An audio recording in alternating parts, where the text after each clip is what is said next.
All right. Hello, everyone, and welcome to the first game review episode that I'm doing. Um, if this is the first video of mine that you're watching, I have a separate series, the Beginner to Master Azul series, and the idea with this one was to start an account at 0 ELO and play all the way through to 700 ELO. The account got a warning for duplicate accounts, so we didn't make it to 700, but we did make it to around 570, and then I played a couple of games on my main account. So going to do something a little bit different today.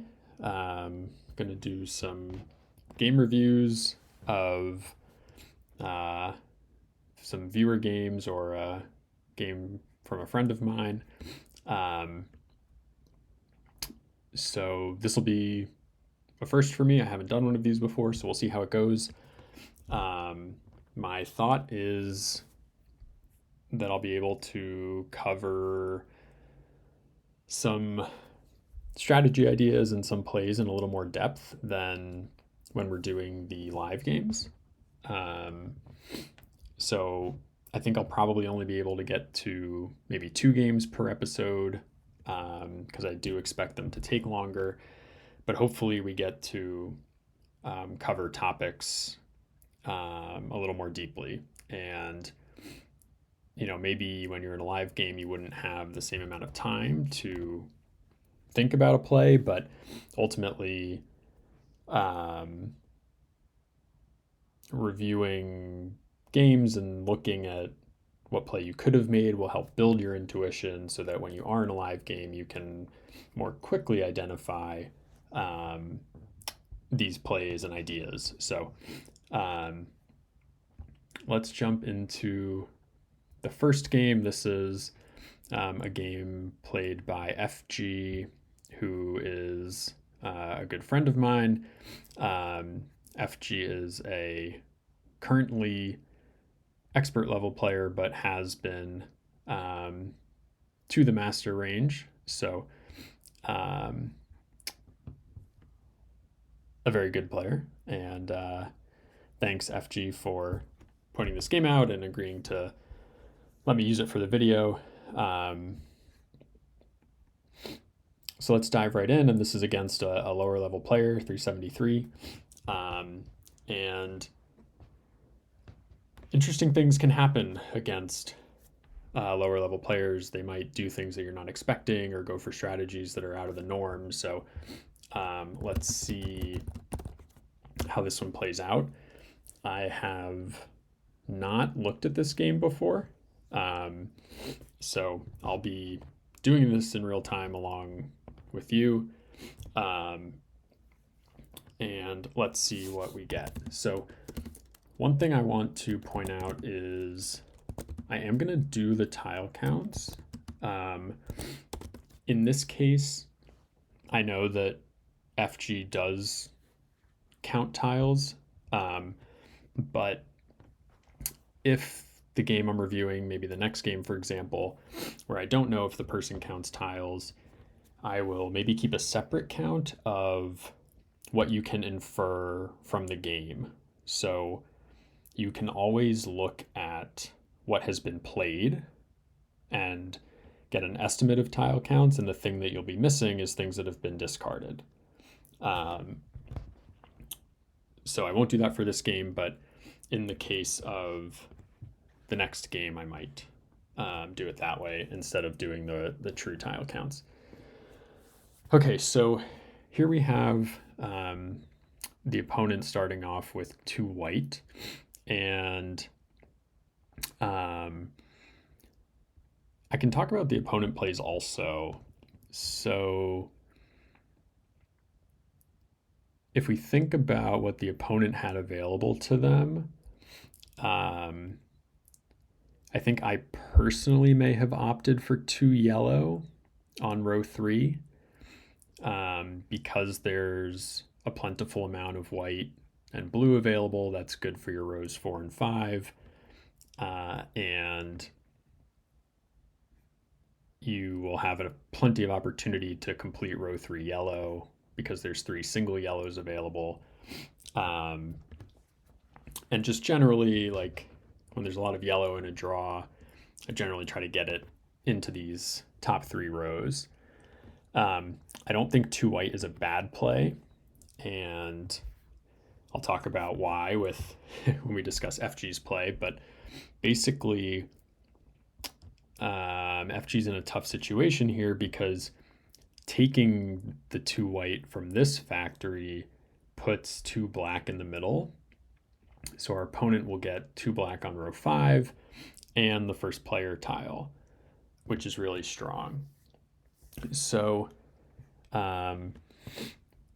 options here for FG would include maybe taking 2 blue on row 3,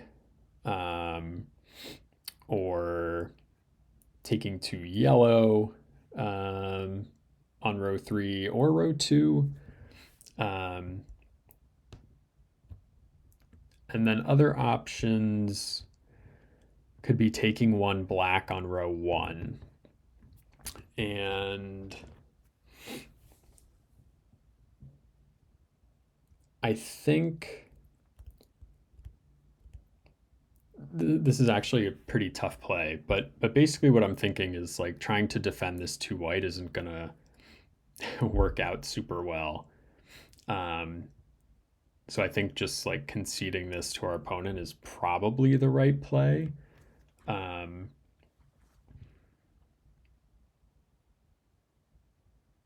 I don't hate the thought of like 2 yellow on row 3. I think that's probably what I would go with. The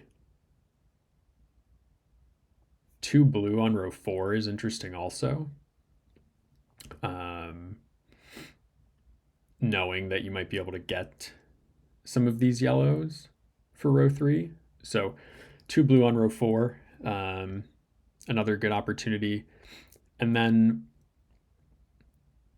something, if I'm thinking about myself in a real game, and it's actually kind of interesting to do this and consider like not being in a real game, is if you've watched my other series, you know that I do value the first player tile in the second round kind of highly, and I also like being able to kind of adapt to what my opponent's doing in round 1. So I don't dislike 1 black on row 1. You get the first player tile, and there's a lot of good stuff here. Like if your opponent takes 2 white, you have 2 yellow or 2 blue. If your opponent takes 2 blue or 2 yellow, you could put pressure on the white then. So I don't like putting pressure on the white now because you just give them this 2 black in the first player tile. But if you were to take 1 black and then they didn't take the 2 white, I think it's totally fair to start putting pressure on that white. So maybe I would lean towards 1 black on row 1. I think that's probably ultimately the choice I would make. So let's see what FG does. Okay. Okay, so it goes for 2 yellow on row 2. And let's see if FG confirms it. Okay. So I think a perfectly reasonable play. It'll be interesting to see if this opponent goes for kind of 2 blue on row 3 as a defensive move to FG's row 3, or if they go for 2 white on row 4. If they go for 2 white on row 4, they do give FG the 2 black for row 5, or possibly even row 4. So I think maybe it's probably best that I mostly talk about the game from one perspective, other than like plays that the opponent could make that, um, like, and how they would impact FG. But um, it might take too long if I analyze every play of every game from both sides. So let's see what the opponent decides to do. Okay, so they take the 2 white, and um, this puts FG in an interesting situation. Um, I do think he should take the 2 black, but I think there's a question of whether you play it on row 4 or row 5.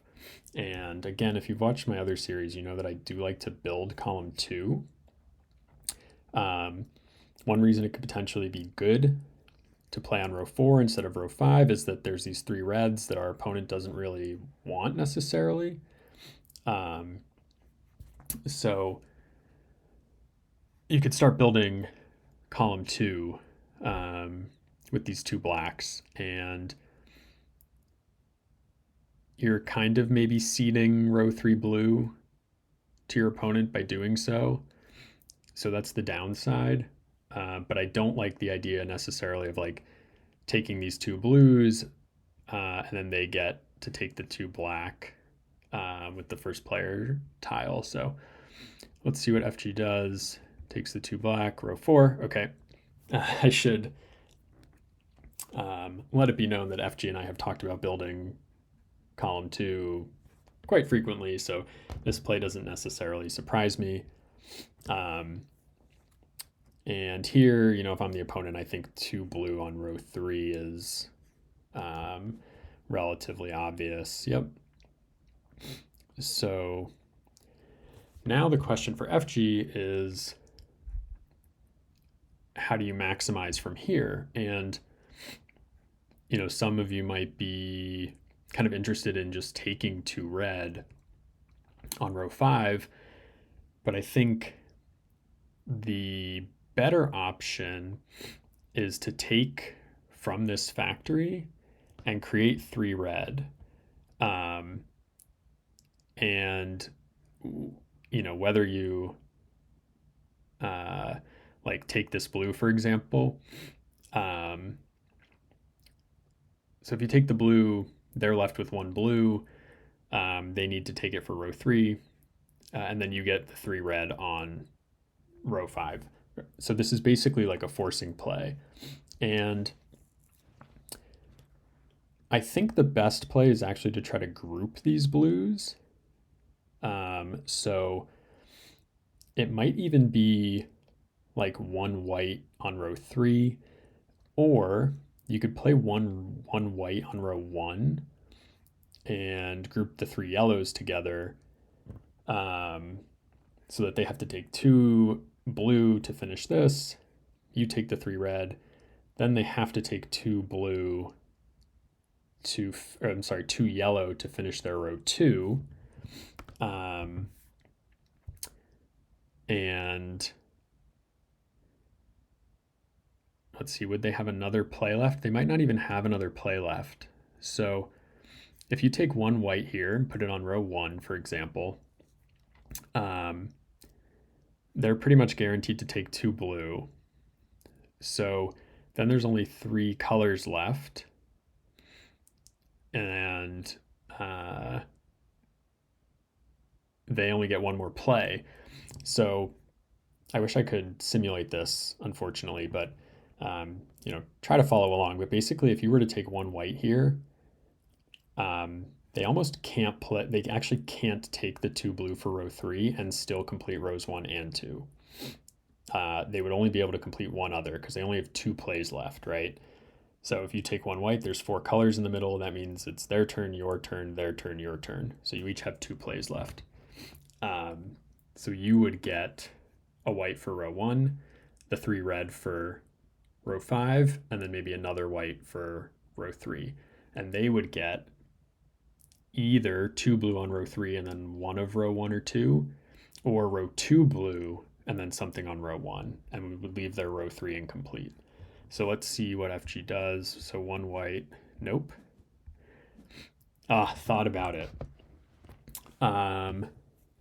So I think this has more or less the same effect, where they can't really take this 1 blue to complete row 3. So I think totally fine play, maybe even better than row 1 white. The reason I was thinking that it wouldn't be as good earlier is like this 1 blue is not a threat for us to take. So they don't necessarily need to feel threatened. Like they could leave this for later. But then we discovered that they can't complete their top 2 rows if they take blue. So I do think this is better because after they take blue and we take red, most likely they take yellow, and then we end up with 2 white on row 3 instead of like 1 and 1. So I think a mistake to play this here. I would prefer, taking either playing it on row 1, and then getting one of these 2 row 2s, or taking a certain row 2 right away. So actually maybe taking the 3 red there could have been interesting. So you just take 3 red for row 2 and then take whatever's left on row 1. And then you prevent FG from getting progress on his row 5. So FG will almost certainly take 3 red here.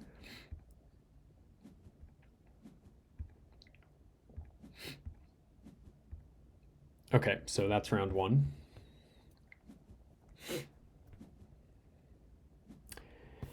And this will be really interesting, knowing that our opponent didn't get row 1 in the first round.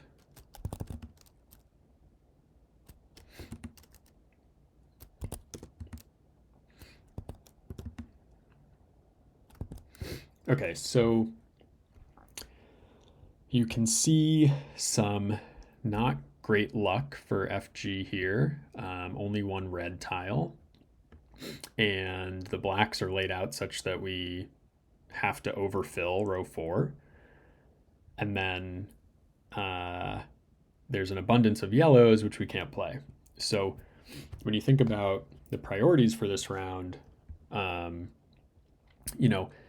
number 1, in my opinion, is this 3 black, because our opponent needs it for row 5. We need it for row 4. We shouldn't have to worry too much about row 3. We have 3 options for that. And obviously we're just giving up on row 5. And then with row 2, we have 2 options for row 2 blue, which is good. And then we hope to pick up row 1 yellow. So our plan is relatively straightforward. And unfortunately, we just have to let our opponent take these yellows. The good news is that they don't have great places to play them. So row 3 yellow is obviously great, but beyond that, they're filling row 4 or row 1 or row 5, which isn't really contributing to their board much. So the main thing is focus on completing what I just talked about and not taking big negatives from these yellows. So this should be row 4 black, which it is. And then if I'm the opponent, you have some interesting options here, because you don't need to rush to take row 3 yellow, for example. If you take row 3 yellow now, you just kind of give FG 1 white for his row 3 and the first player tile. That being said, there's not great options here. So as the opponent, maybe you do just take row 3 yellow, or maybe you take row 2 blue and kind of force FG's hand to take the next row 2 blue. And then you can get row 1 red and the first player tile. So let's see what they decide to do. Okay, so this I think is a mistake. Um, Not because like you could get row four and row three, you can do them both, but row three is of higher priority for now. Row four is, you're looking at scoring like 1 point maybe for row four the whole game. Knowing how this game plays out, my guess is that our opponent's going to end up building this column, possibly in addition to the center column. So this is kind of a common thing at the lower levels where people try to build two columns, and maybe it will work out in this game. I don't know if that's what's going to happen, but yeah, foregoing some top row uh, points for building two columns instead. So, yeah, if I'm in FG's shoes, I am just grabbing this one white. And the reason is like we want to control black and or blue in the next round. So because there's only one black and our opponent wants black, it would be nice for us to be able to control it next round. And similarly, they might be targeting blue or red. So there's a lot of incentive for us to have the first player tile. Oh, everything's changing. I should have waited. Okay, so one red it is. So I do like that play. It does give FG the chance to take the two blue and the first player tile, but you prevent some progress on row five, as minimal as it is, and get yourself a nice, 4 point play to start off the round. So if I'm FG, I'm not doing anything fancy here. I'm just taking two blue for row two. Okay, and then now I think for our opponent, you're in an interesting situation. So my instinct was to say, oh, you take row two blue, because FG's not going to stop you from getting these yellows, but on the other hand, like he's not really going to stop you from getting these blues either. So a bit of an interesting spot. And actually, if you take the blue, then FG can take one white and group all five yellows together. So I think I lean towards the row three yellow.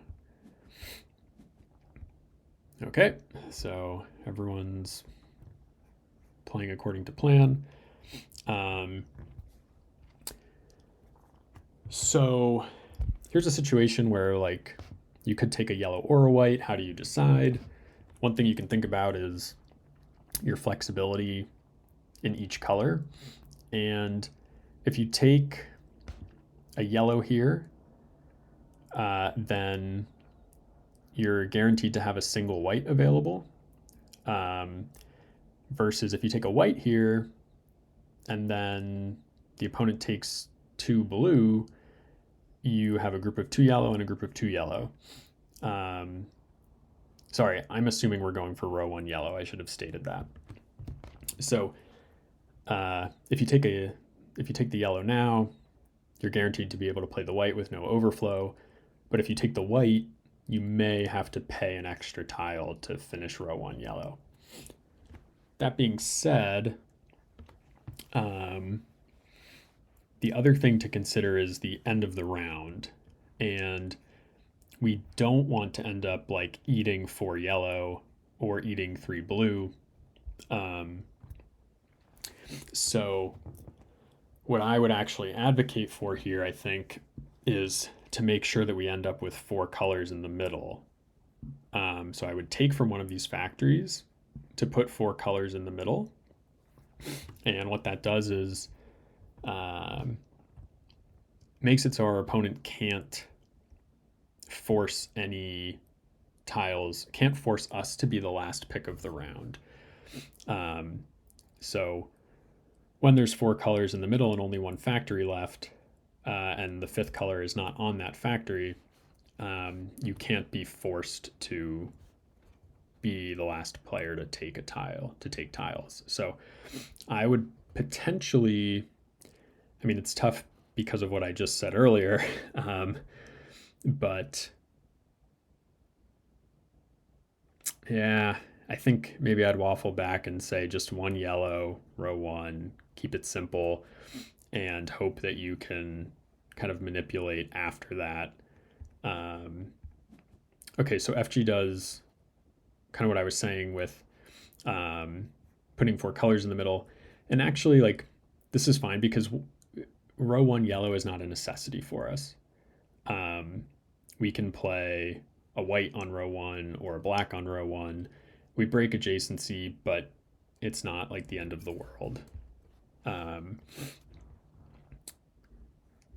I assume that Brzezinski, our opponent, would just take two blue here, and they have the luxury of not having to worry about, taking negatives, because we can create all of the negatives we want. They can just play row four yellow or blues on row five or whatever. So yeah, just row two blue.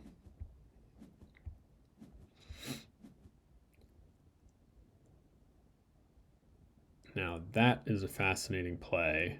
I don't fully understand that.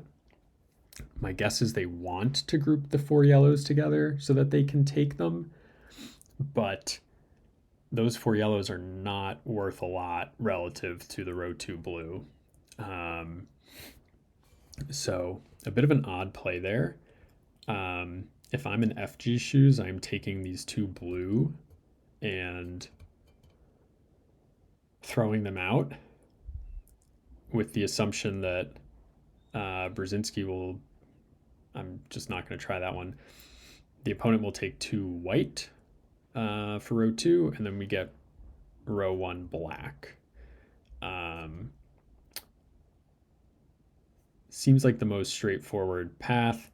I don't like taking four yellow and just to prevent this row four yellow. It's too many negatives. It's -6. That's a lot to prevent your opponent from getting 1 point. So, yep, throw away the blue, whites. Okay, so they play the yellows first. I think playing the white there is correct because if FG takes those yellows, he's paying a hefty price for them. So I would prefer to secure row two. So FG should take the whites now. And does. And the opponent plays the black, which I think is totally fine. You're building this column, so why not play it? So the bad news is that we're down by 10. And honestly, I mean, just based on what you heard me say, I don't think I would have done much different in that round. I think it was just kind of a tough situation. So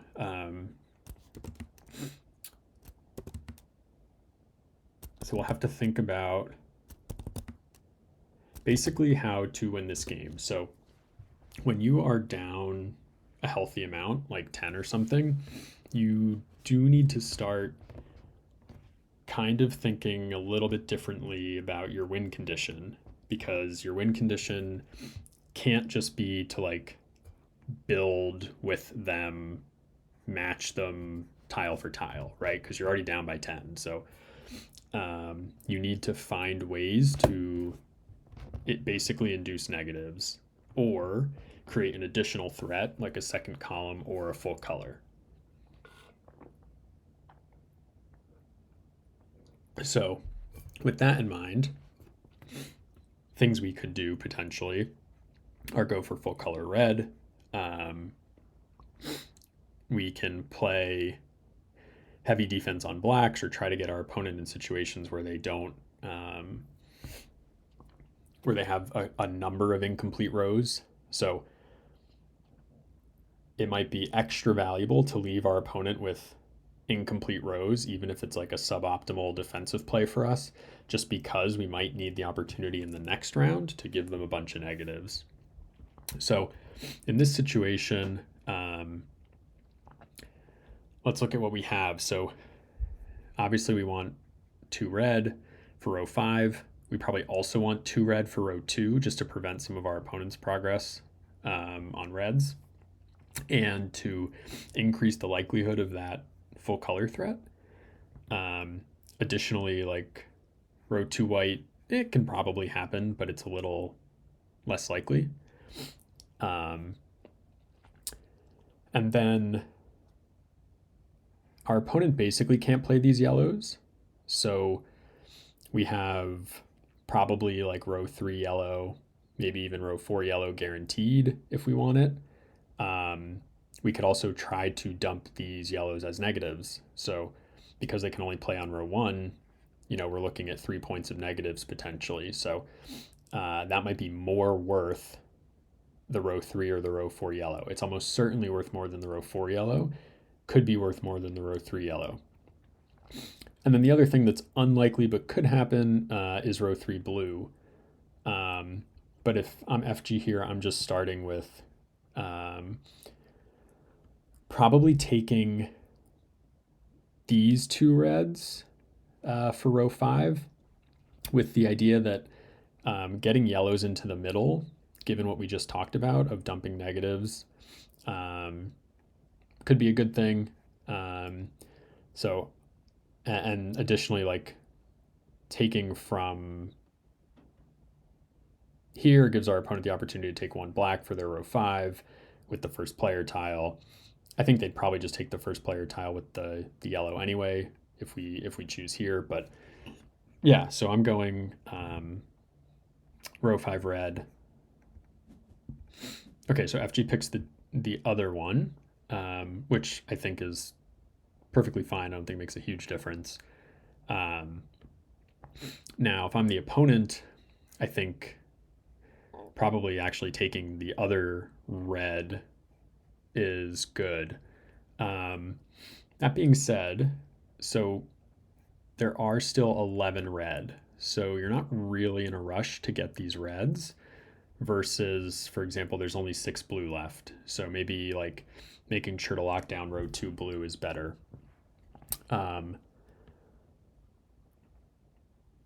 But it's close.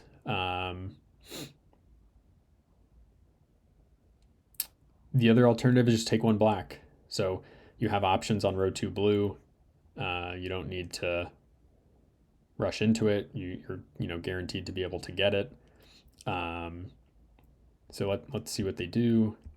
Okay, so they go for the red. So if I'm FG here, again, I think there's good reason to want the first player tile. Our opponent's still not going to be able to finish row 5 black, so being in control is good. So I think in the interest of like maximizing our point scoring, it's probably row 3 blue, so taking the 1 blue for row 3. And the nice additional benefit of this is there's a couple whites in the round, so you could potentially start building row 4 white and set yourself up for future point scoring. Whereas, like I said, when you're in this situation, you're down by 10, you need to look for advantages over your opponent. So our opponent's pretty unlikely to be able to score on row 3 this round, but we have a really juicy row 3 spot. So like we could take 1 yellow here for row 1, but I think possibly knowing that like, oh, we can take 1 red for row 1 and get this row 3 blue. I think these blues are more valuable in this context. Now, the thing that has happened with our opponent taking these 2 reds is that we no longer, our row 2 is a little less clear. But if you think about like, okay, if you take 1 white here and then our opponent takes 1 white, let's say for their row 1, we're kind of forced into taking this last white, and then they get row 4 blue, which is a big point score for them. So I don't like taking one white. I think you just have to let that come to you. And maybe you end up with row 2 black, or you basically decide to trade off this row 3 blue for row 2. So I would take the 1 blue here.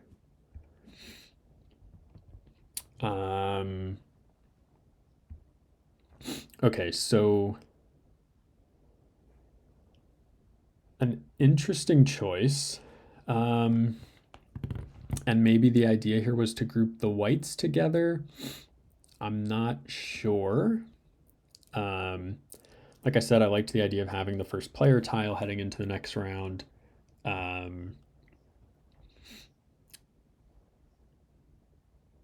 So this puts you in a position, for example, the reason this play is dangerous is, let's say our opponent takes one yellow from this factory. If our opponent takes one yellow for their row 1 from this factory, then all 3 of these blues are grouped, and suddenly we're in a sticky situation where we're paying the first player tile -1, and then an additional -2. So we're paying -4 to secure this row 3 blue. And I don't quite see what the benefit of taking the 2 blue over the 1 blue in the middle was. So let's see what the opponent does. Okay, they take 2 black. So I think maybe a missed opportunity by the opponent to like put some hurt on us. But you can see like we're still in a dicey situation, because if we take this 1 blue and our opponent takes the 2 white, let's say for row 3, then we're out on row 2. Like we have no options for row 2. So now, if FG takes 2 white for row 2, again, we're in the same situation where the blues can get grouped. So I think in this context, I would take the row 2 white, and maybe have to pay for these blues, but I think I'd prioritize this white over the blues here. And then if I'm the opponent, again, I'm taking 1 yellow. Yep. So if you're FG here, you don't have terrific options. Our opponent is kind of happy to have those blues.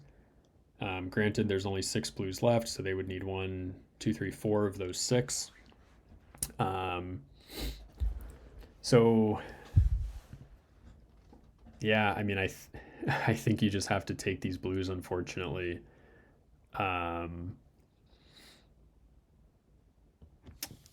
We don't have a good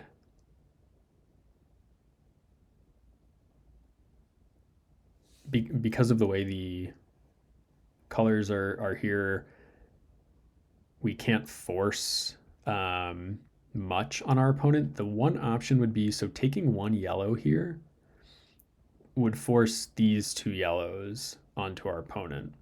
So presumably, like, you take 1 yellow, they take the 3 blue. Maybe you take 1 white on row 4. I actually like that play a lot, because there's 10 whites left and you already have rows 1 through 3. So you actually even have an outside chance at like full color white. But I think given the context, again, remember, we're down by 10. So maybe you let your opponent play this row 3 blue, knowing that their rows 4 and 5 will be jammed. They're going to take some extra negatives from these 2 yellows. And you set yourself up for the future to score here and score on row 4 white.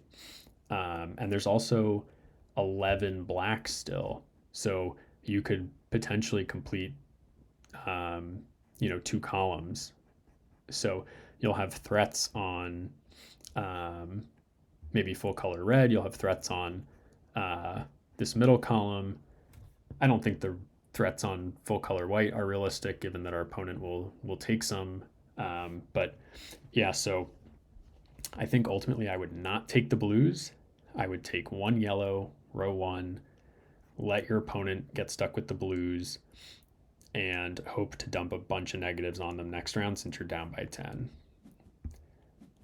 Yeah, so now the way this is going to play out is the opponent's going to take one black, and then we're going to get stuck with these three yellows on row four. And that's going to be like, we're not going to score any points for them, and they're going to fill up a row.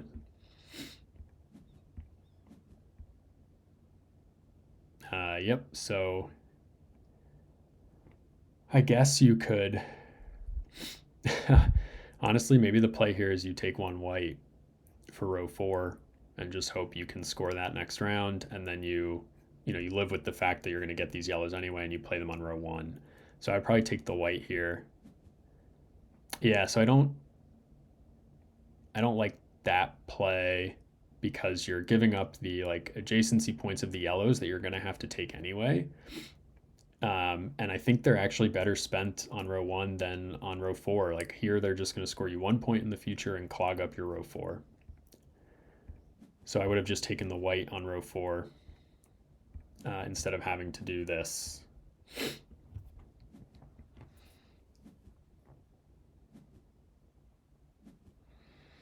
Okay, so we're still,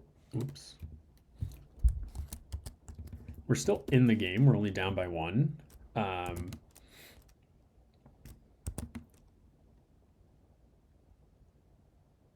An additional reason to have played those yellows on row one is that there were only four left. So now you need one here and you need one here, which like should be doable, but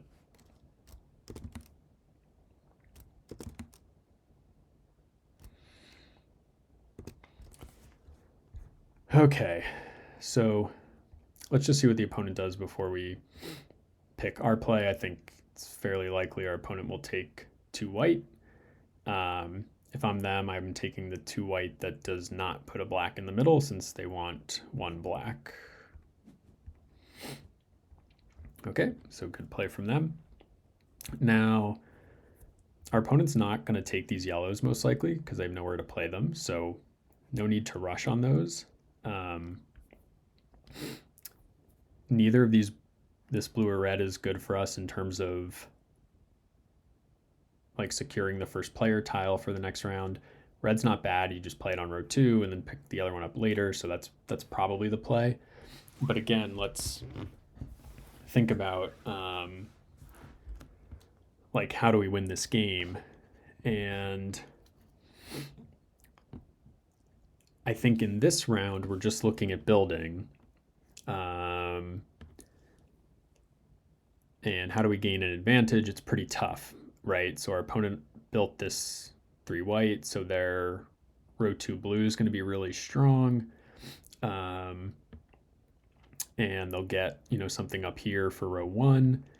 So we're basically looking at like getting our row two red, maybe trying to go for row three black. That's a good point scoring opportunity for us.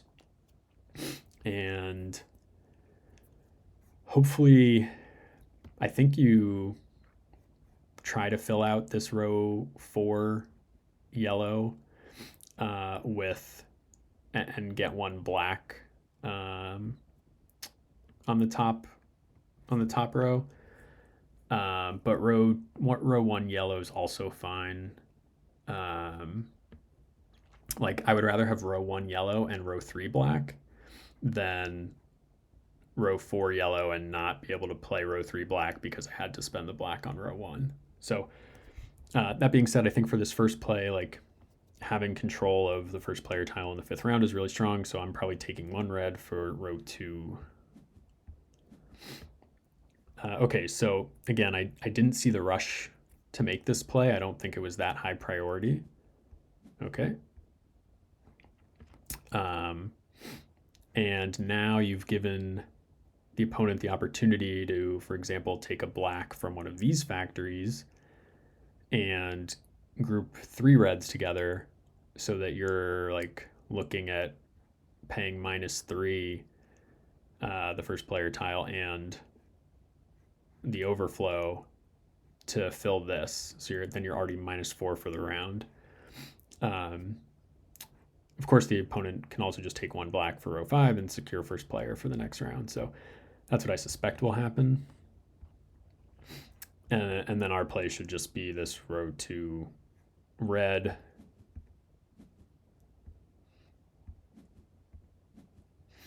They go for 1 black. Okay, so I am definitely looking to group these blues together to make them pay extra for this row 2.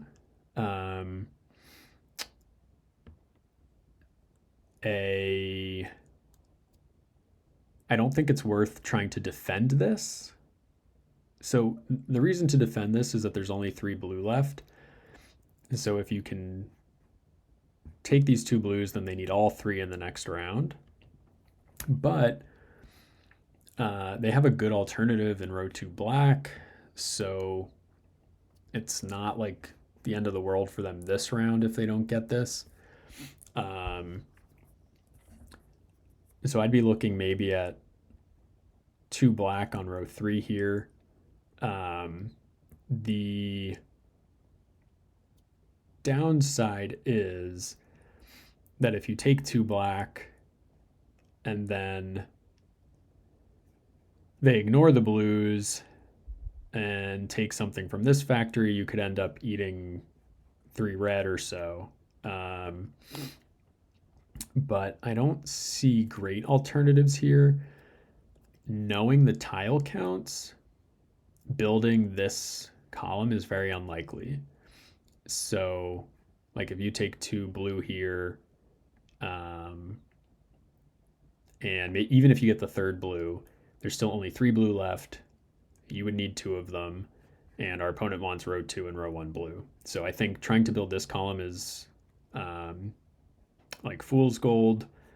So I think I'd probably just take 2 black for row 3 here, force them to take an extra point for the row 2 blue, and you do some nice scoring. Okay, thinking about it, really don't know what that's about.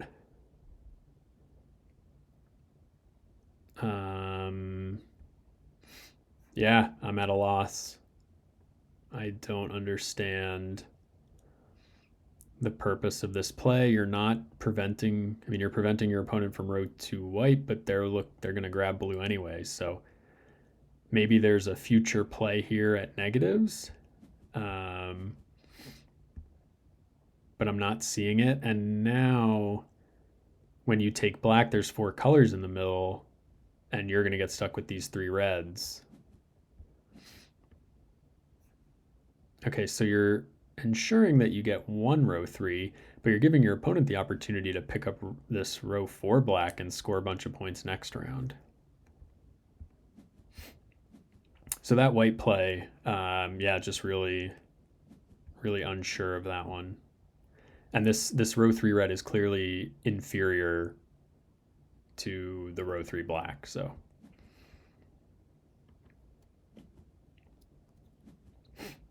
Yeah, so our opponent's going to be way ahead at this point.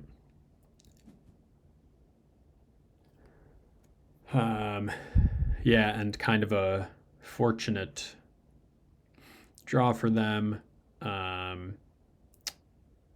They get to take the 2 black for their row 2, and then FG would have to pay extra. But actually, so we're we're playing a different game now. So again, we're down by 14.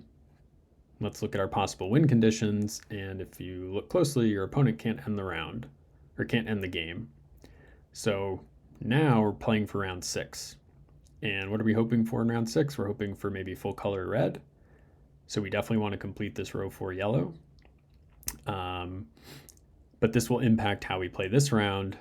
So, and our opponent should think about how it impacts how they play this round. So if I'm the opponent, actually, row 3 black is really strong. because FG's not playing black on row 1 or row 2 because your FG's going to lose if they end the game, right? He can't overcome a 14-point deficit. There's just no way. Um, so the opponent should play row 3 black to prevent FG from being able to play on row 3. And then they can pick up, 1 or 2 black to finish out row 4. So let's see if they do it. Okay,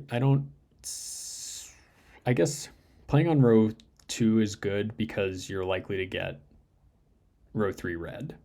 So that's not bad at all. I quite like that actually.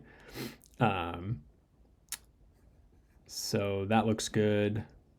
Yeah, they play on row 3.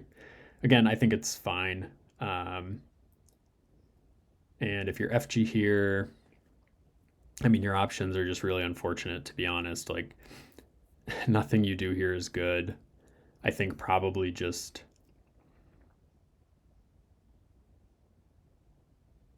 Honestly, row 1 black is interesting. Or not row 1 black, I'm sorry.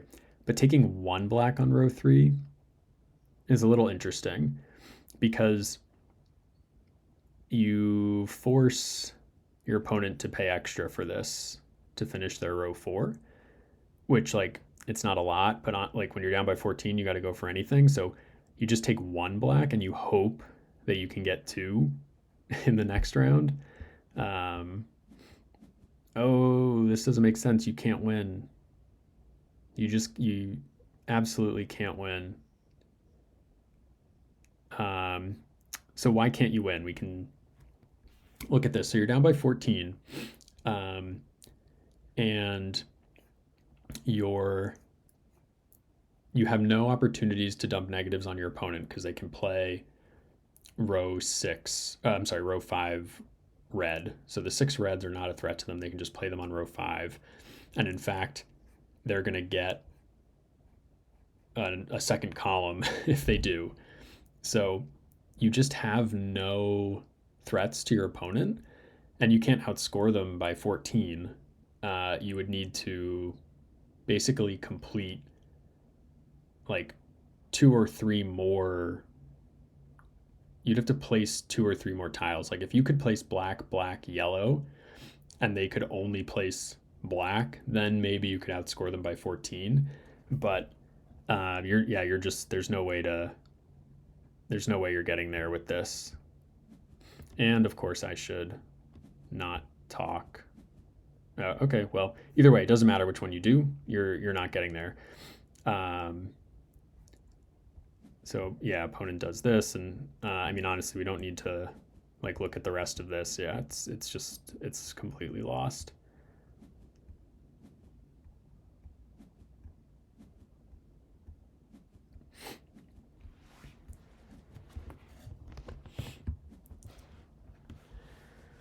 Okay, so I think actually like a lot of good stuff this game, and this took 53 minutes for a single game. So only going to do one game tonight, but please do let me know how this was relative to the other series of playing live games.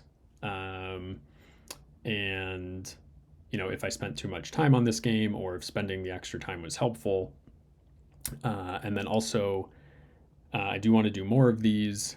Obviously, if I'm spending 53 minutes per game, I'm not going to get through them quickly. But if you have a particular game that you're interested in having reviewed, feel free to either leave the link in the YouTube comments or message me on Board Game Arena. So again, if this is the first video you're watching, my account is Kryptonite, and yeah, I'm very happy to accept friend requests and chat with folks. So yeah, frequently chatting with folks who discovered the series, and yeah, so thanks for watching. Hope this was interesting. I think it was it was nice to comment on a game without the pressure of playing one. So nice change of pace for me. And yeah, plan on doing more. So thanks and see you next time.